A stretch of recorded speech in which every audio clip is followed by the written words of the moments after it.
Hey guys, it's Jonathan McCormack. I'm an attachment specialist. You can find me over at attachmenthealinghelp.com, and I do ideal parent figure protocol, some parts work. But today's the second half about attachment and spirituality, particularly the wisdom of Vedanta, Eastern wisdom, non-duality, things like that.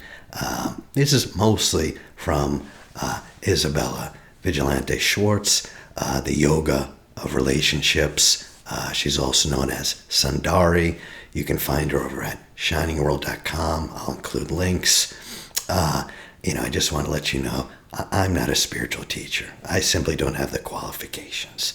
But I have been in fairly deep with several traditions, spent plenty of time in monasteries, so I have a little experience. But this is going to be from an attachment perspective.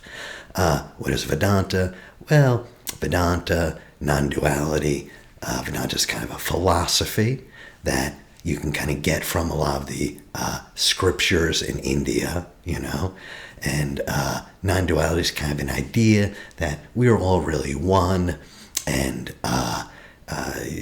truly there's something we are, awareness, and we are that awareness, and yet we mistakenly believe we are mind, emotions, body, but those come and go.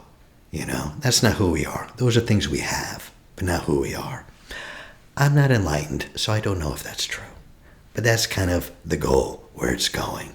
And I will say that when you bring spirituality into it, there's always a danger that when you look at, boy, this is how the enlightened spiritual gurus live, you can kind of get a big head and start thinking, yeah, that's who I am. This is exactly how the Dalai Lama would handle this argument. And boy, how unenlightened my partner is. My Lord, So take it with a grain of salt, but it's also good to know, some wisdom. And I'll do this, I'll do one for Buddhism and then one for Christianity next.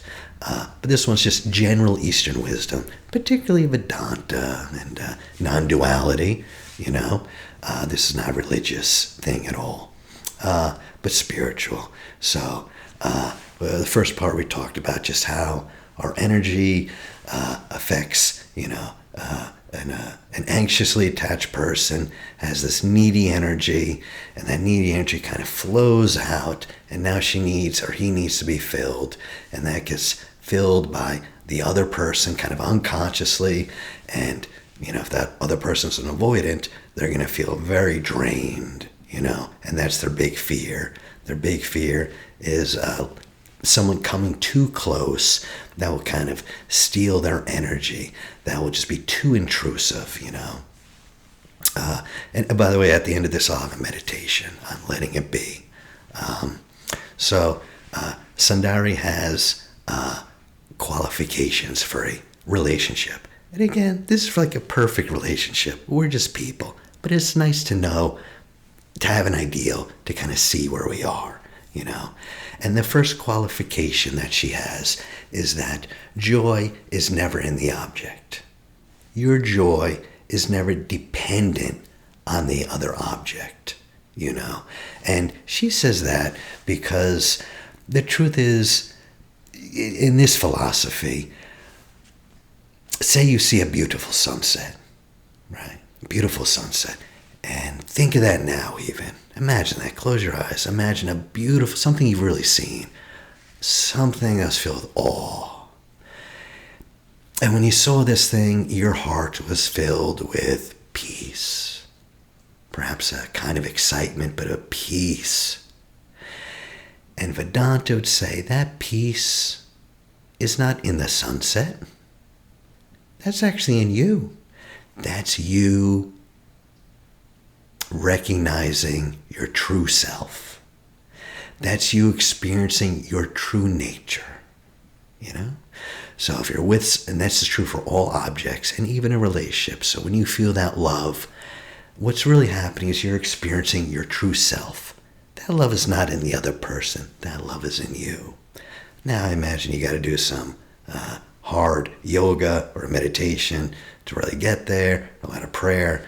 but that's what they claim. I think it's a pretty good idea. I think there's something to it, So at the very least, you should not need the other person, My sense of worth is all in them. If they say I'm great, I am great. If they say I'm awful, I am awful. No, ideally, you want that sense of worth to already be inside. It's inside you.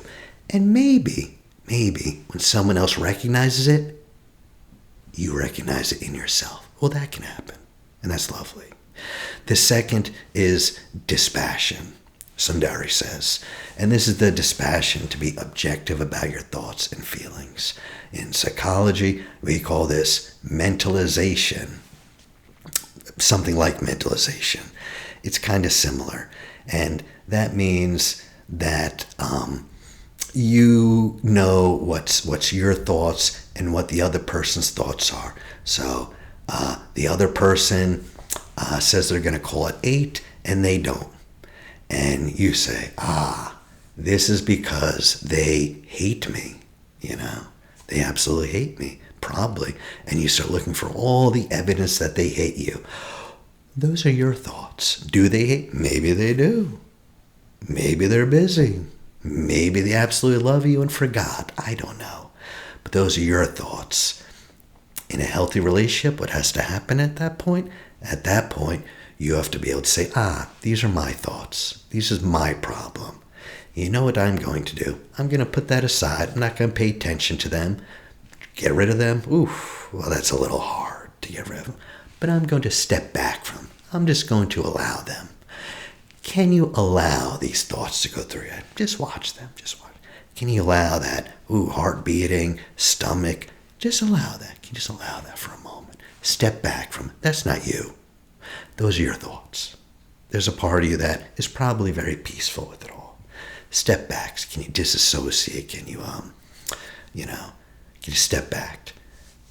And then what do you have to do? Well, then you have to be able to feel comfortable asking the person, you said you're going to call 8. Oh, boy, why didn't you? Okay. You have to have a relationship where you can do that. That's comfortable and know you'll be met with a loving response. Then when they answer, well, I was very busy, or I X, Y, and Z happened, you have to be able to believe them. Okay. Why would you? Well, in a relationship, hopefully you've taken it slow, and they have already given you a lot of good evidence that you can trust them. You just don't trust someone. You give them little bit, see how they act, a little bigger. At the end, you trust them with your heart, not in the beginning. That comes at the very end, if you're going to trust them with your heart, very end, after you've witnessed things. But you can do that. And when they say it, you believe it. If you're not certain, if you don't know you can believe it, and you're an anxious person, that relationship will never work out. The third necessary qualification for kind of a really good relationship is forbearance, the ability to accommodate. Okay. And that's, so the typical traditional, would be the husband wants, we have to be at 8 and she's still getting ready. Well, what does the husband do? Now he's gonna send a message here. You know what men do? They go and sit in the car. Yeah, that's what they do.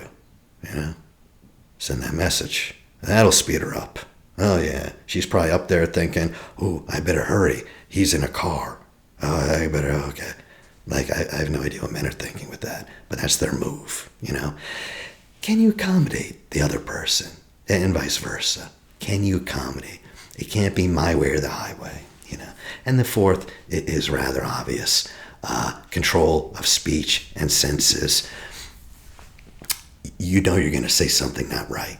Well, can you take a walk? Can you prevent that? If you can't, it's going to be a tough relationship. But those are the four things, And if you know that going into a relationship, and You know you don't have all those qualifications. You can develop them. We're humans. You can develop them. You can say, hey, boy, that one I really don't have. That's fine. That's fine. And, Sundari makes the point that, allowing someone to love us is kind of the ultimate challenge to the inner critic. That inner critic, doesn't go down without a fight. Even though you're convinced I really want love. Now, Sundari will say that inner critic is preserving negative sense of identity. I don't believe this. This is what I will say. That inner critic is actually trying to help you. Yeah. That inner critic, say like every time someone comes close to me, I shut down. And boy, it is just, this is my enemy. Or every time I get too anxious. And this is my enemy. Well, if that's your attitude, you're not going to have a good relationship with that part of yourself. That part probably isn't going to talk to you very well, But what if that part, and I don't know, you might not know what it's doing for you, but I believe this is kind of an IFS, internal family system, Richard Swartz perspective, which I really believe is true. I have a lot of experience that I've been trained in it. That might be a little 8-year-old part of you. And what's it doing? Oh no, I know what happens when someone gets close. They invade my space. They don't respect me. They take advantage. I'm going to shut down to prevent that from happening. It's actually trying to help you. Like, hey, you're in trouble. Or gives you anxiety. It's to help. It's to help, And you can do parts work and find that little kid and just go into yourself and be like, hey, that part of you, feel that part, feel that anxiety, feel that shutting down, whatever it is. See if you can separate yourself. Just notice it's a part of you. It's not all of you, just a part. And perhaps visualize as a little kid, and perhaps you can ask. You'd be shocked. Oftentimes you get an answer. Is it okay? Is it okay I get to know you? First question, not, hey, what are you doing? You got to change. Stop making me anxious. That's not going to work. If you go in with expectations, just like a relationship, it will not react well. No. You ask, yes, what's going on? And it can tell you, But it is true. She does have a point that kind of keeps that negative identity if you don't get to know that part, And oftentimes you'll see we almost feel like we're committed to that negative self-view. That's true too. You have to be okay with being okay.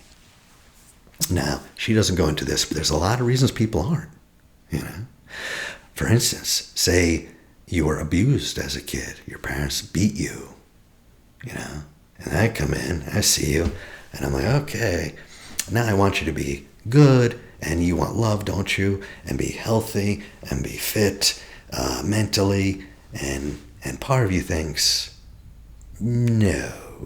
That's almost like saying what happened to me was okay, and it's not okay. These emotional scars I have are proof what happened was not okay. And I'm just not good with that, Sundari's not a psychologist, so I'm bringing some of that in. But you can look at it this way. Would it be okay to be okay? What would be a better position, because it wasn't okay what happened to you? It just wasn't.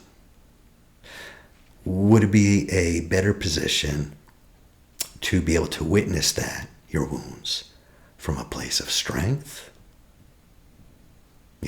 People who have wounds are so valuable because they're the witnesses. They're the witnesses, So valuable, these people. Can you say, what happened to me wasn't okay, but I'm going to witness that from a point of strength? Listen to what happened to me. And I can tell you from a strong, present, accepting stance. Or would you just say, what happened to me wasn't okay, and look at me, I'm a complete wreck. Look at me, I'm a complete wreck. Which witness would be more powerful? Which witness would honor your wounds? So that's something to explore. And a lot of us are not okay with being okay. A lot of us have to do a lot of work on that, And chances are, and she's right about this, you're not relating to the other person in the relationship. If you have a lot of wounds, a lot of times you're relating to your own self, your own wounds. Like, for instance, someone is late and you think, I'm angry at them, I'm upset. Why am I upset? Because they're late. No. And when someone's late, a natural reaction is to be a little upset. Like, oh, I'm annoyed. If you're very triggered, upset, activated, you're not even responding to the situation. You're responding to what happened years ago. Our emotions often have nothing to do with this situation. And that, if you really take that in, if you truly embody that, then guess what? When someone else is flipping out on you and yelling, they're not yelling at you. It's like a scared 8-year-old part. And you can have sympathy for that part. You can see this is not the 30-year-old girl I love yelling at me. This is a 30-year-old girl annoyed with me, and the rest is just this 8-year-old who's panicking because thinks it's going to be abandoned. There's more to it, but you can do a lot of great work with IFS and parts work. And it's true that wounded people relate to life through the filters of their unconscious contents, and it will feel very funny to be given something they don't believe they deserve, as if you can deserve love. Newsflash, you don't. Who, this idea, I have to be worthy of love, I have to deserve it. Who thinks that way?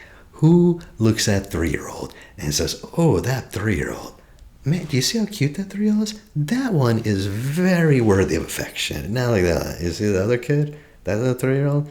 I would not give it the time of day, honestly. It just doesn't deserve it. It cries a lot, and it just doesn't deserve it. Like, you're out of your mind. Every child deserves unconditional love, and you know it. And guess what? We're all children, grown up. We're the same. What happens? Like, it deserves unconditional love at 3, at 4, at 9. Maybe it depends if it's good looking. Depends if it's smart. By 10, 12.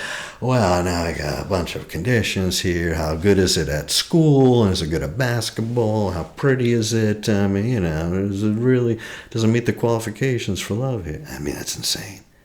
We would never treat another child like that. And we treat ourselves like that.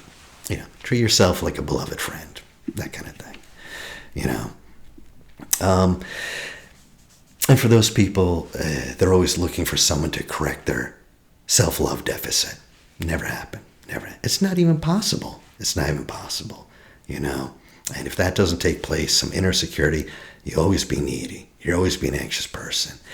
And even outside of a relationship, by the way, you will still be that needy person. And you will ultimately be incapable of giving and receiving love at a depth, at a level that's truly satisfying, Or you can be the avoidant attachment. Again, that's someone whose attachment system shuts down because they reached out, no one was there for them, boom, they just shut down. Or someone was there, but when they came, it was way too intense and they shut down. Well, if that's the case, you'll just deny your inner lack, and you'll shut down on love even if it comes your way. I've heard a lot of avoidance. I've had them ask me, you're talking about these desire and wanting for love. What does that mean? What is a need for love? What would I need someone to do? What would they provide? They have never gotten anything, and they deny it.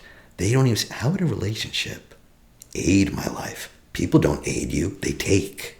People don't aid you. People don't give you, inspire you. No, they take, they rob energy, That's their experience, But of course, you never escape anything by simply not risking your heart, And of course, the truth is life will break you. It will break you. Life will break you. That'll happen, And most likely, it's very possible your love will break, But boy, I read all these spiritual people that are a lot more intelligent than me, And they all say love has something to do with why we're here on earth. I don't know if that's true. I'm just another guy trying to get by. But they say it, and, some impressive people say that, Sundari will even say, the drive to love is the drive to live. And there's something to that. That love is our nature and our teacher. That's the greatest guru. That's the greatest starets. That's the greatest elder, A life without love is unbearable, despite the certainty that nothing can protect you from its loss, And yet, running away does not protect you either, because the solitude will break you with your yearning. A lot of avoidants know that. You think a relationship will break you? You think your heart getting broken will break you? Your isolation will break you as well, just as surely. And if you're lucky and your heart does get shattered, you grow from it. What does that mean? That means you stop looking at other people. You stop looking outside yourself, unless it's to the divine, some transcendent source. But you stop looking to people and things to fix you, to save you. You start looking inward at your heart, or outward to the divine, You expand your sense of self, And the Vedanta non-dual perspective would be like, when you go out on a date, you're actually going on a date with yourself, with God in another disguise. If you're a Christian, this would not be the God, we couldn't say we're God, but at least the image of God, the reflection of God, And boy, it's a lot different when you think that way, and you treat people a lot different, and you don't allow yourself to be treated poorly as the image of God, as the son or daughter of a divine father, something like that, whatever your belief is, So she says a couple things, what do you got to do? Well, number one, develop the qualifications. No way around this. No way. You got to develop these skills. I think that's what I help people do, but that's what you have to, Number two, this is kind of an AA thing. She goes, listen, conduct a fearless moral inventory. This is a dharma contract or a value contract, and this is kind of necessary. You need to know where you stand. You sit down and go, I'm looking to be made whole here, here, and here, The other thing is something called karma or karma yoga, or depending on your beliefs. And this is to understand that life is in fact a gift. And you can act appropriately, respond appropriately, but ultimately God is in charge of the results. If it works out, if it doesn't, some part of you needs to believe that there's a good to that. What are your attitudes? Gratitude and devotion. If you're not grateful, you're hateful. And I tell you, it's so simple. I tell you, the things that work the best are the simplest. I truly believe that. And they're also the least things we're willing to do, because it sounds so stupid. But a gratitude list, and write it down if you're unwilling to, before you go to bed. Just, what am I grateful for? What am I grateful for? And devotion. Sundari, religious, spiritual people, they will actually consciously devote everything to the divine. So,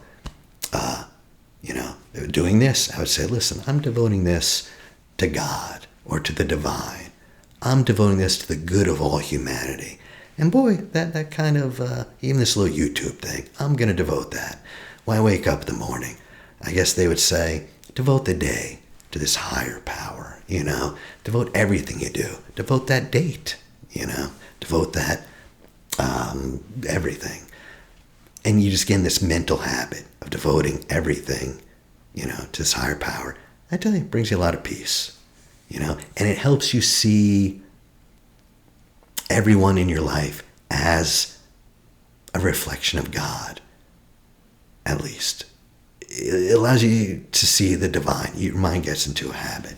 And number 4, mind management. And that's understanding and identifying the subconscious content of your mind. For Vedanta, the way they would put it is you have 3 gunas. And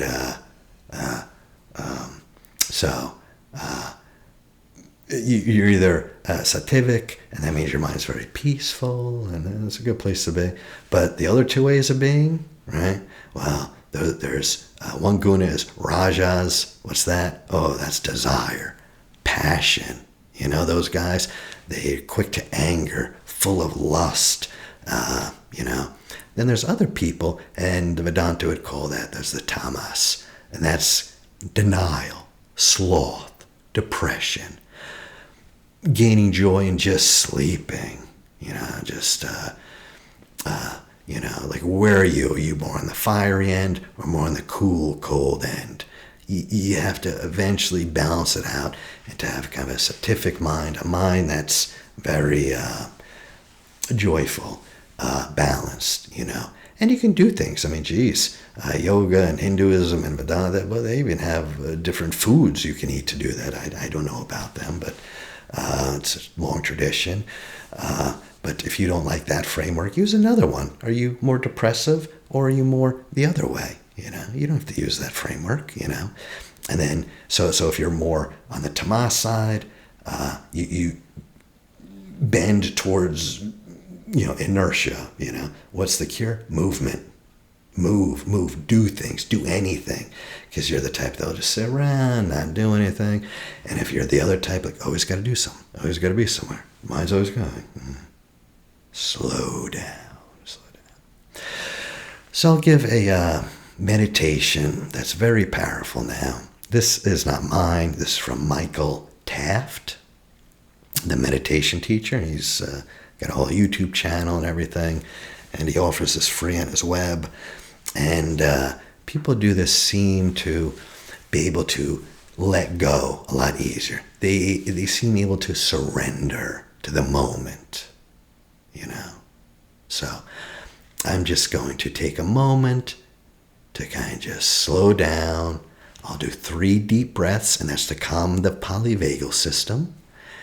And then we'll do a slow body scan, getting the mind. You're always in your mind. Get out of the mind into the body. And then we'll go into Michael Taft's meditation. Okay, so I would just invite you to get into the meditative posture.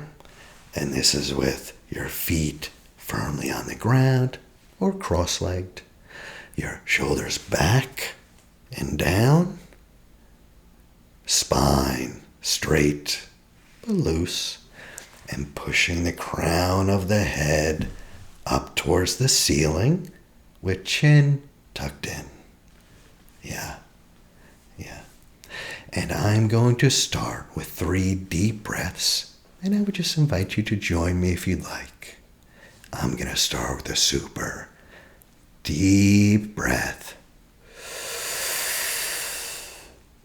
Hold it below the belly.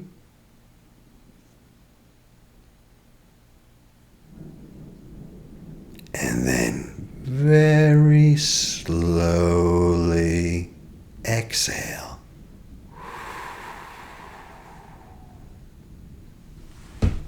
Great. And then another super deep breath. Hold it below the belly. And slowly exhale.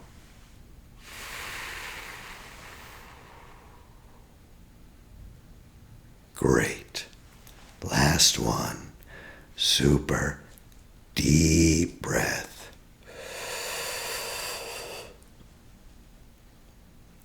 Holding beneath the belly.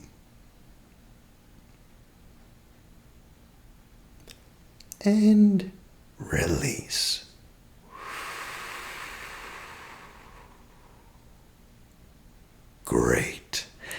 And now I would just invite you to do a quick body scan, and you can just let the world fade away, bringing the mind into the body, noticing the weight of your body on the chair or ground, the way gravity holds it in place. And you can just focus some of your awareness right on the forehead.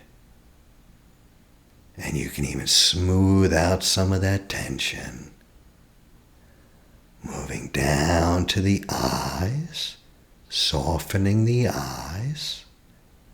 Down to the cheeks, softening the cheeks.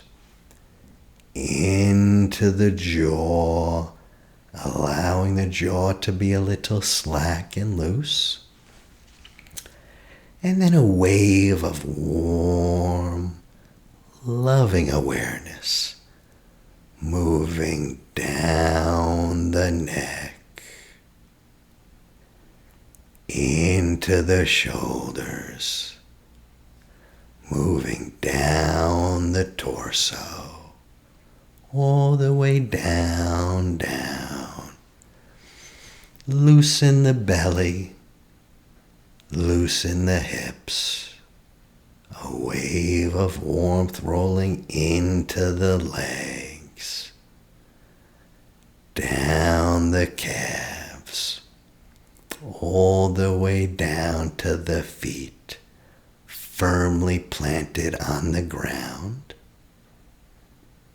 like roots of a tree. Yeah. And now, just for a moment, you can just let go of all of your life. You can just release these thoughts and busyness. There are too many things vying for your attention, with rings and beeps and notices. And just for a moment, turn them all off. Close them all down and put them away. And perhaps your body has little relaxation. And just for a moment, let go of all of that and sit quietly.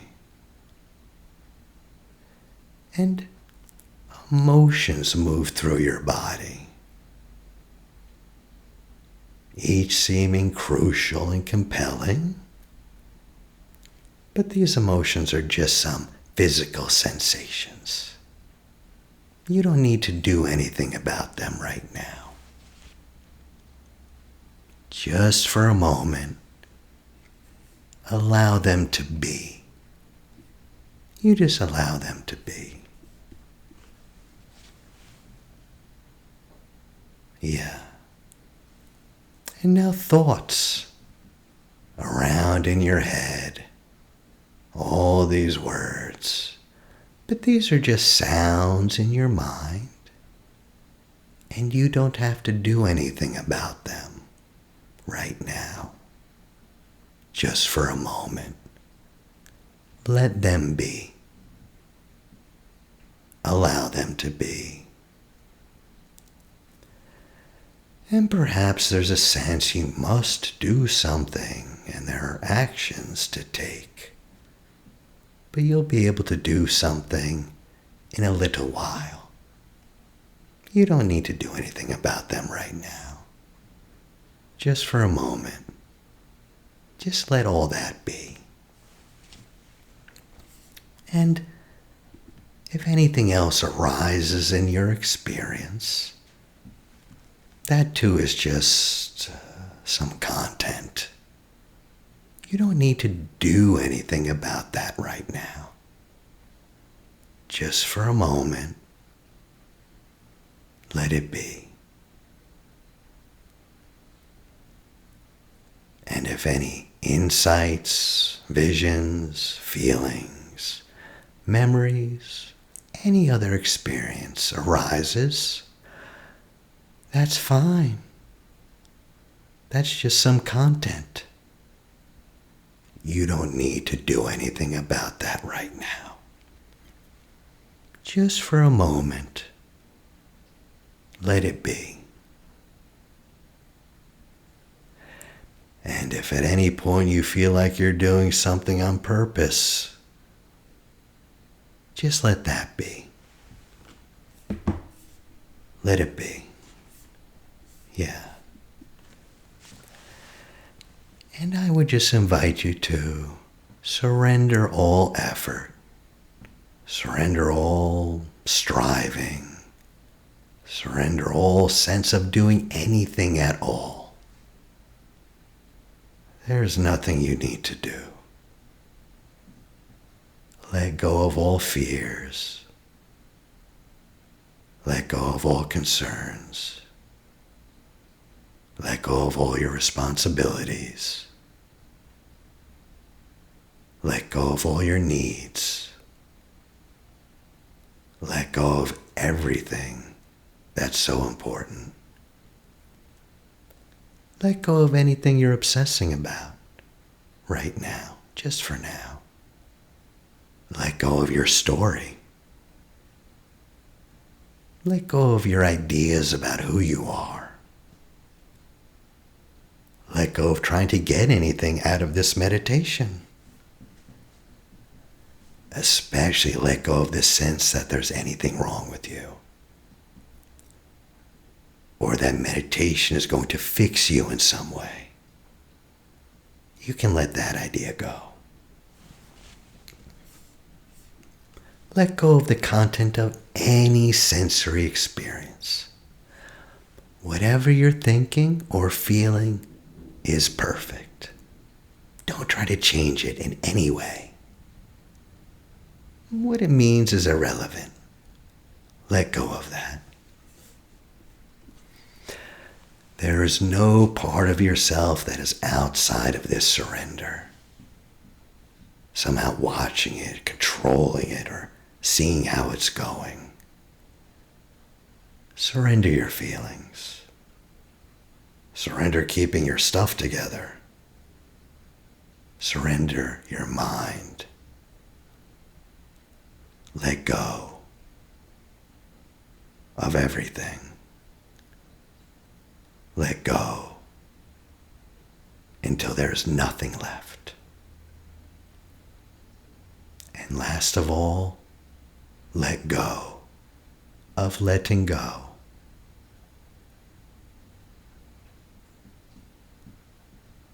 Yeah.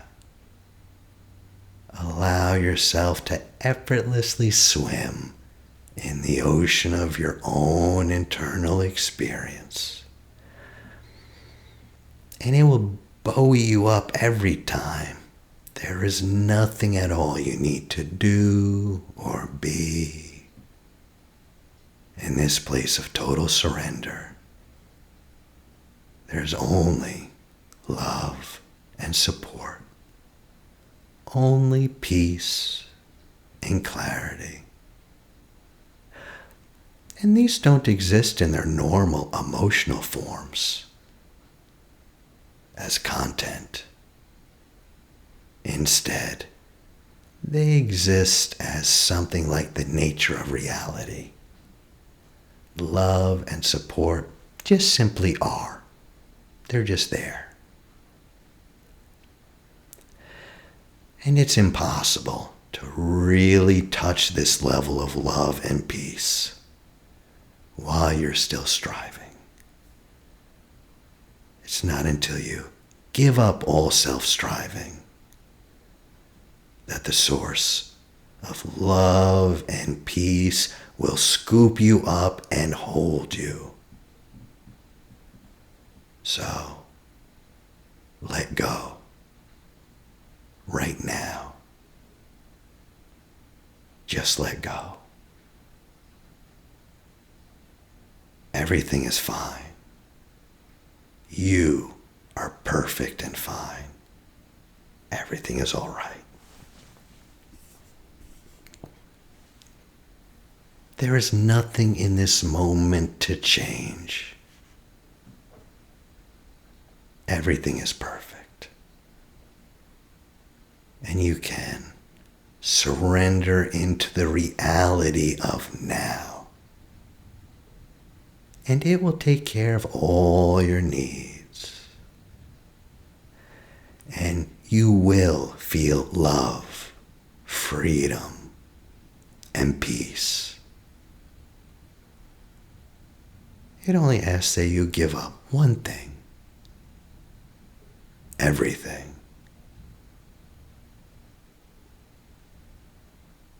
And take a moment now and just be. Just be.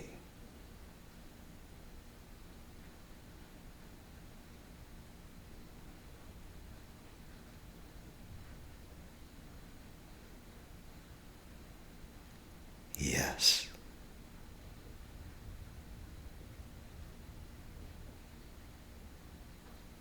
Noticing just being, the quality of just being. You can dwell in that now.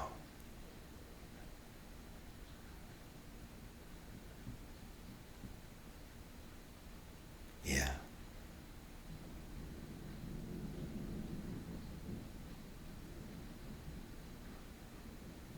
And when you're ready, but only when you're ready, you can come back, up and back into the now, into the present, into the body, and eyes can open.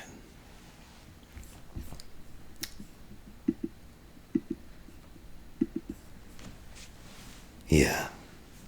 And again, that was Michael Taft, and I added my own little flavor to it. Again, I appreciate you listening to me. If you have any suggestions, like to hear more about anything, just let me know. You can find me at attachmenthealinghelp.com. Thank you for listening.